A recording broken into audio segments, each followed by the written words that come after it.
হুজুরের কথাগুলো শুনেন, তারপর আমি কিছু কথা বলতেছি। দুষ্টু কোকিল গানে মিমি চক্রবর্তীর নাকি একটা এক্সট্রিম লেভেলের নুড সিন আছে, আর সোশ্যাল মিডিয়ায় সেটা অত্যন্ত কন্ট্রোভার্সিয়াল ইস্যুতে পরিণত হয়েছে। আমার অ্যাসিস্ট্যান্ট আমাকে বলল, হুজুর, এই ইস্যুতে কিছু মেসেজ ড্রপ করার জন্য অনেকে আপনাকে রিকোয়েস্ট করেছে।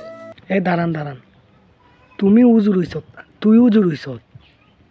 তুমি বলা ভুল হইবে, তুই উজুর হইছত, উজুর হইয়া উজুরের মতন থাকবে।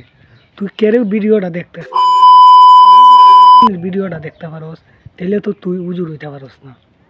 ফুরিনটের অক্কলতা লিপস্টিক শেষ করে লিতাস তোর টুটো দিয়া, যে লিপস্টিক মারস রঙ্গিলা বক্তা হলতের মতন লিপস্টিক অক্কলতা শেষ করে লিতাস। আর তারপরে তুই উজুর হইছত নি, তুই উজুর নামে কলঙ্ক। তোরে যদি পাইতাম এমন পিটাইতাম। আর বাটপার, তুই বাটপারি আরম্ভ করছত কেন? সময় থাকতে ভালো হয়ে দেখ গা, তাহলে এমন পিটাই মুই এক পিটাই নিয়ে তুই ঠিক হইয়া দেবে গা। আরও কিছু রং করছত, কুস্তা মারছি না, এই কাপড় কনে ওই কথা মারতে।